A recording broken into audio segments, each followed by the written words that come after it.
Ayan mga idol, birthday na ng aking baby Sander, 5th birthday ngayong October 18, 2024. Ayan, akala niya picture-picture lang yung ginagawa ko, hindi niya alam binidyohan ko siya. Ayan mga idol, after nito, ayan, picture-picture na talagang totoo. Ayan, di ba? Picture-picture kasama ko yan, Tito Ado. Ayan, mamaya-maya punta kami sa cemetery. Ayan, a cake nga galing kay Love Titos, di ba? Yan, lakad na kami. Papunta na kami doon sa cemetery muna. Sabi niya, tutungo daw kami sa Walter Mart. Yun, dahil first time ko makapunta ng Walter Mart dito sa Cabuyao, hindi ko alam. Siya nagturo sa akin. Ang galing, di ba? Bata-bata siya pa nagtuturo. Ayan, mga idol, lakad na kami patungo dito sa looban ng cemetery. Papasyal muna namin ang kanyang Tito Ado. Ayan, after yan, tinor na niya ako dito sa Walter Mart. Siya pa nagturo sa akin kung saan daw patungo yung palaruan. Kasi first time ko makapasok dito sa mall na ito. Ayan mga idol. O, di ba? Ang ganda ng turo niya kung nasaan. Ang bilis pa ng takbo.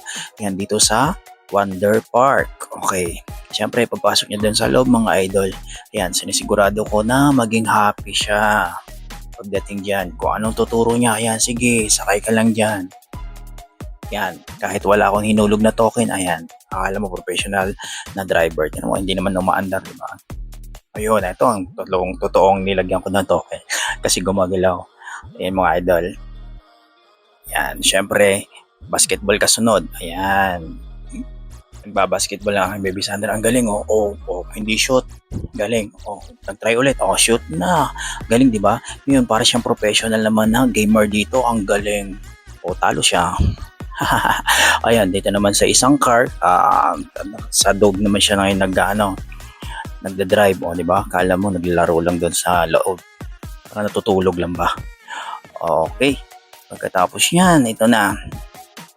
Ano bang kasunod na ginawa pa niya dito? Okay, ang sunod na ginawa, kumain sa Jollibee dahil napagod.